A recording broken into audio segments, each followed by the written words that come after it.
It's raining outside right now. On camera, you may be able to hear it.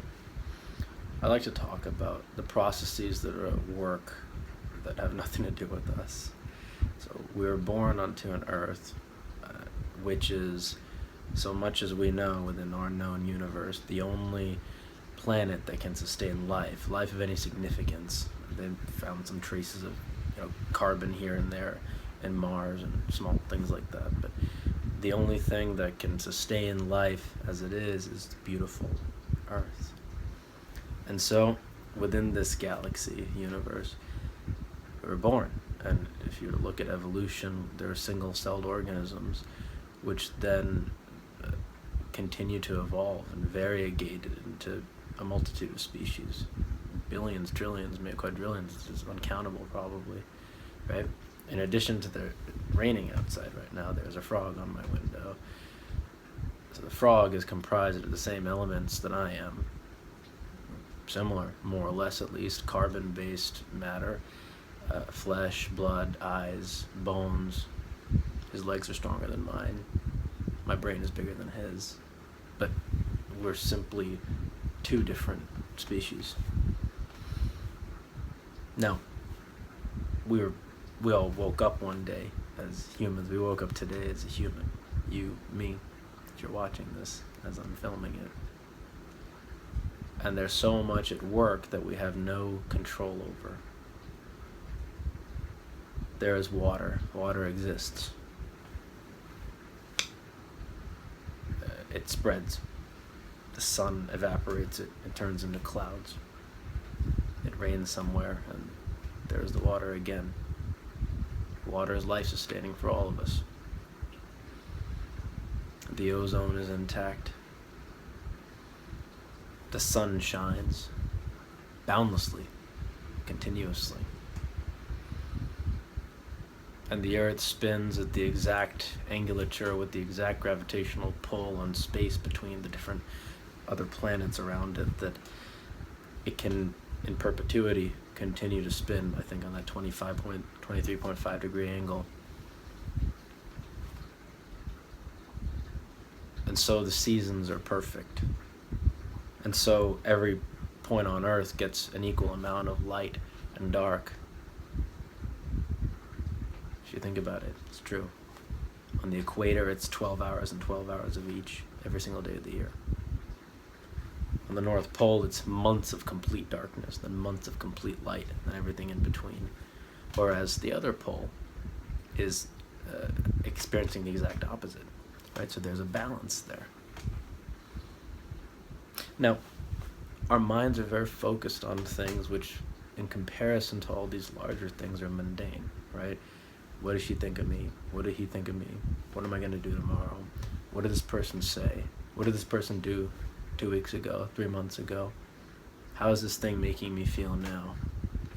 And we contain all of these psychologies inside of us, which we believe are important. And in a larger scale, they're not.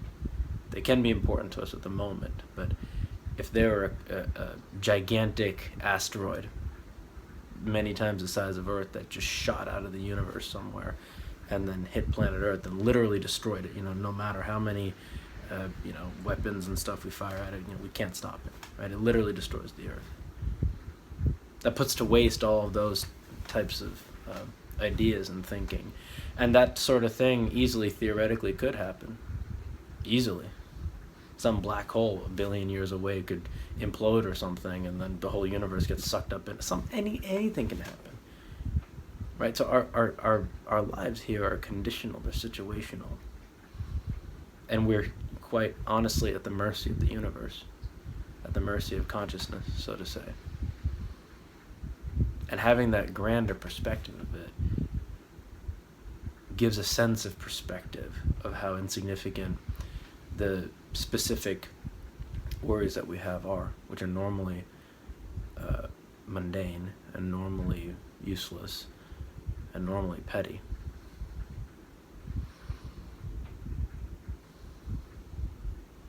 But when there's not a bigger thing to think about, then our minds will focus on those things. Our minds are very intelligent, and they're able to pick things apart.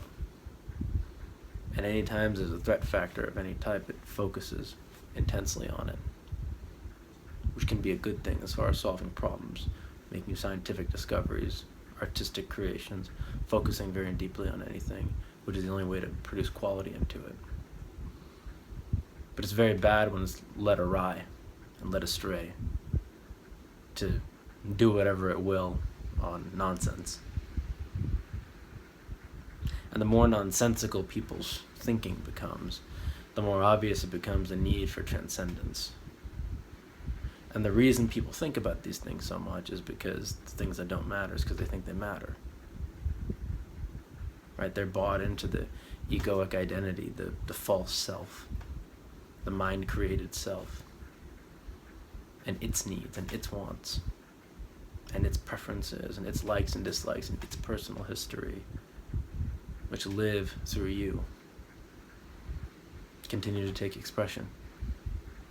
And then a human, which is a beautiful life form of spectacular intelligence, spectacular skill. Even someone who's relatively unintelligent compared to others is still very intelligent with relation to other animals and so forth. They're still capable of quite a bit. So a human, which has the capacity to be a tremendous and amazing thing, essentially gets relegated to being a vessel for an ego. Not at 100% level, but in very large levels. This is why we need transcendence. So that the things that we do think about are of grander scale. We can progress our species substantially and move beyond petty arguments between people, between nations, between political parties, and step into a deeper reality where we handle the disagreements among aforementioned parties with rationality, with persuasion, with debate, and without ego. This is for the sake of ourselves primarily, but so that we can live in better environments and so forth, but it's also for the sake of all humanity. Right? When one group of people starts doing very well, others look to them as a model. They think, what are they doing? How are they succeeding that much? What can we do to make ourselves like that? I do this myself. I look at athletes, I look at musicians who I look up to, Federer, Beatles, JFK, for speeches and stuff. And then to some extent I've modeled myself based on these things.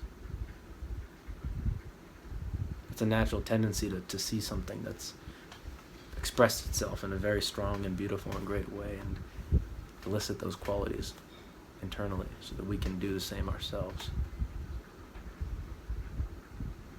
And I want to impress the point that all of this consciousness work, it's an internal thing. It's not based on the outside. It's not based on changing people.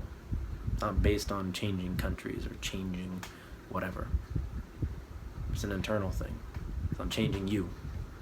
It's on elevating the level of awareness to which you view life.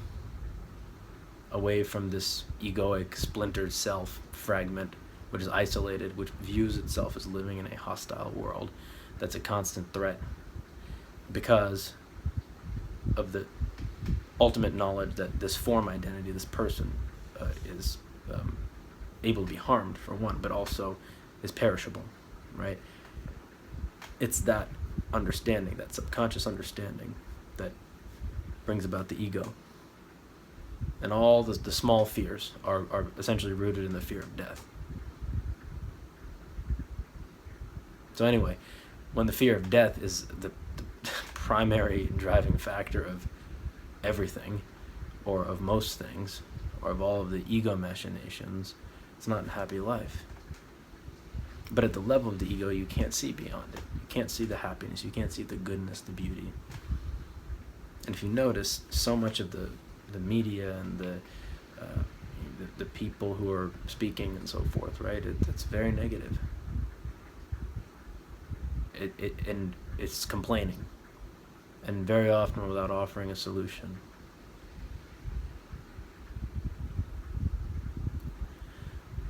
And the reason that that type of thing is so powerful is because people have fear. And when you're in a fear mode, your mind wants to collect as much information as possible. Like, for example, theoretically, if I saw a cockroach in the room, I might freak out, first of all. I might then search every crevice. I might bring one of those, like, bug bombs into the room and, like, hire exterminator or whatever, right? Go overboard based upon one thing that I saw. Right? When you're in a fear mode, your mind wants to collect as much information as possible. And you can see how that's helpful if you're in a war or something, right? But this is life. Life is not a war. War is war. War is a part of life. At least it has been, and still is in some places for some people. That's not a good mentality for actually living a life, not one that's fruitful, happy, and productive, based in love, based in peace, based in inner peace. So anyway, when you see all this negative stuff, the mind gets hooked onto it. And you can get fed more and more and more and more. And then the worse your perceptions of the world become, the more worried you become about the thing that person is complaining about, the more you may ally with them. And the more we turn into a more fragmented world and humanity, and fearful world and humanity. And I'm always an advocate of common sense. I don't deny the fact that there are issues that are worth being exposed and discussed and talked about at all. Those are vitally important to cultivating and crafting a good world and having sense and intelligence. But the emotional charge is too negative. It's too negative out there. So, seeing all this, what I was just saying was negative, so let me give the positive. Seeing all this, what can we do? Well,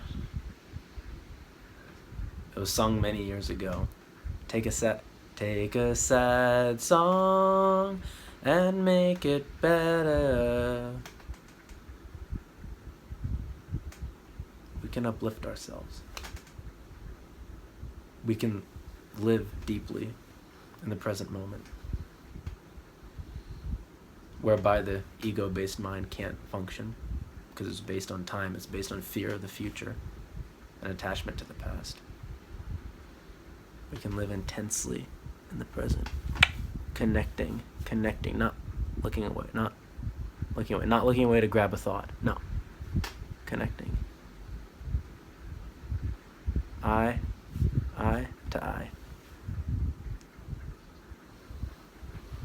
We can allow deeper instincts and deeper knowledges and deeper intuitions to then cultivate and guide our intelligence. With real intelligence that comes from the universe. That same intelligence that's the life-giving force of all the things that I mentioned.